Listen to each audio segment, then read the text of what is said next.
Saudaraku seiman, mungkin muncul di benak kita masing-masing, kenapa kita yang disiksa oleh Allah? Bukankah kita umat Islam? Kenapa Aceh yang kena tsunami? Mayoritasnya Muslim. Kenapa Indonesia yang kena bencana? Mayoritasnya Muslim. Apa masalahnya?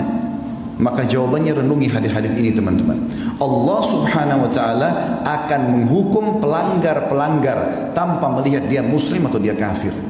Justru kalau anda Muslim, anda sudah faham Al-Quran dan Sunnah, mana halal, mana haram, mana yang diperintahkan, mana yang dilarang, azab lebih dekat pada kita. Dengarkan hadis Nabi SAW, bagaimana Nabi menyampaikan kalau memang dari umat ini akan terjadi penyiksaan, justru karena pelanggaran mereka. Hadis yang pertama teman-teman sekalian, kata baginda Nabi SAW, tamsahu ta'ifatum min ummati, nanti akan datang umatku dikutuk oleh Allah. Kiradatan wa ta'ifatan khanazir, dikutuk, diubah wujudnya menjadi monyet ataupun jadi kerang. Wa yukhsafu bi ta'ifah, ada juga di antara umatku, bukan orang kafir, umatku akan ditenggelamkan ke dalam bumi. Wa yursal ala ta'ifatin ar-rihul akim, dan ada di antara mereka yang dihantam dengan badai-badai yang besar. Kenapa sebabnya? Kenapa umat Islam? Lalu kata Nabi SAW, bi'annahum syaribul khamr. Permasalahan pertama mereka adalah mereka rame-rame mengkonsumsi khamr. Khamr teman-teman bukan cuma minuman beralkohol. Semua yang bisa memindahkan akal manusia dari normalnya namanya khamr. Makanya ulama fikih memberikan definisi khamr adalah kullu ma yukhammirul akal. Semua yang membuat akal keluar dari jalur normalnya. Makanya narkotika pun masuk dalam khamr. Sekarang jadi peredaran, jadi tempat-tempat yang luar biasa, tempat orang mengkonsumsi, bisa mendapatkannya, bisa menjualnya, bisa segala macam hal. Tersebar khamar, penyebab pertama. Yang kedua, walabisul harir, dan para kaum laki-laki mereka berlumba-lumba menggunakan sutra. Teman-teman sekalian, mohon maaf saya menyampaikan ini. Sutra ini dianggap sebagai pakaian orang kaya, dan kalau sudah kaya seperti tidak pantas kalau tidak pakai sutra. Dengarkan baik-baik saudaraku muslim. Nabi SAW pernah mengangkat benda di tangan kanannya, tepatnya emas. Lalu beliau mengangkat sutra di tangan kirinya sambil mengatakan, inna hadzaini haramun ala dhukuri ummati. Dua benda ini haram bagi laki-laki umatku. Teman-teman sekalian, larangan Nabi SAW jelas. Bahkan kata Nabi SAW, man labisal harira fid dunya lam yalbashu fil akhirah. Siapa di antara kaum laki-laki umatku menggunakan sutra di dunia, dia tidak akan pakai sutra nanti di surga. Pakaian orang di surga adalah sutra. Ini ancaman yang kedua. Yang ketiga teman-teman, wattakhadul kiyan, dan kemudian mereka sibuk mengurus para penyanyi-penyanyi. Bisa berarti kian penyanyi laki-laki atau kayinat penyanyi-penyanyi perempuan yang sengaja menyebarkan lagu-lagu cinta, pemaksiatan, mengajak pada dosa. Itu yang ketiga. Dan yang keempat, wadarabu bizzufuf, dan mereka bidufuf. Wadarabu bidufuf artinya mereka sibuk menggunakan alat-alat musik. Di dalam hadis yang lain yang mirip serupa dengan ini kata Nabi SAW, ini hadis yang kedua, yakunu fi ummati khasfun wa maskhun wa qadhf. Nanti di umatku ini akan tersebar luas, ada kutukan, ada tenggelam ke bumi, dan ada penghancuran dengan badai.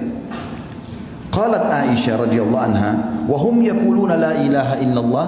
Wahai Rasulullah, istri Nabi bertanya Ummu Aisyah radhiyallahu anha, wahai Rasulullah, apakah mereka kena semua itu? Bencana, gempa, longsor, badai air sekarang ya, seperti tsunami. Apakah mereka kena sementara mereka mengucapkan la ilaha illallah? Faqala sallallahu alaihi wasallam, maka Nabi SAW menjawab, idza dhaharal kayyinat, kalau sudah tersebar di tengah-tengah umatku ini kayyinat. Apa itu kayyinat? Ibnu Hajar berkata, al-mughanniyat, para wanita yang terbuka auratnya lalu menyanyi di depan para laki-laki. Lalu kata Nabi SAW, wa dhahara zina, tersebar zina.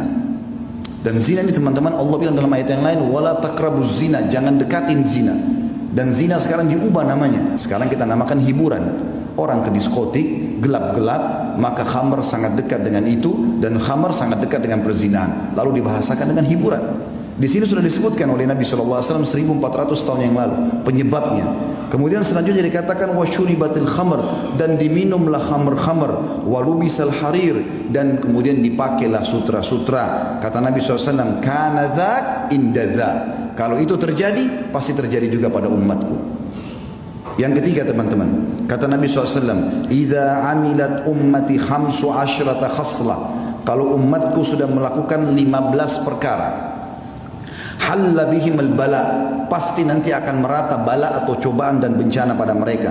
Qila ya Rasulullah, wa ma hunna? Para sahabat mengatakan, ya utusan Allah, apa 15 perkara itu? Kata Nabi SAW, idza kanal magnama dula. Kasus pertama itu adalah kalau pendapatan negara sudah disalahgunakan. Yang kedua, wal amanatu magnama, dan kalau amanah sudah dijadikan sebagai sumber pendapatan, sudah hilang di benak seorang muslim bagaimana dia bersiap sosial, bagaimana dia membantu saudaranya muslim dengan mengejar pahala, tapi semuanya harus ada pendapatan. Tidak ada namanya membantu dengan cara sosial. Amanah sudah dijadikan sebagai pendapatan. Selanjutnya wazakatu magrama, zakat dijadikan sebagai sumber hutang. Jadi akhirnya zakat yang dia diberikan kepada orang-orang tertentu malah dijadikan utang oleh orang-orang kaya. Selanjutnya wa ata'ar rajul zaujatah, dan suami-suami sudah mulai tunduk dengan para istri-istri mereka, walaupun itu haram tetap dia patuhi istrinya sementara Allah mengharamkannya. Wa akka ummah, sampai pada tingkat dia durhaka dengan ibunya. Wa barra sadiqahu, dan juga pada saat itu terjadilah orang-orang sangat setia dengan teman-temannya atau sahabatnya. Wa jafa abah, dan dia cuekin ayahnya. Wartafa'atil aswat fil masajid, mulailah masjid digunakan untuk mengangkat suara-suara selain ibadah kepada Allah.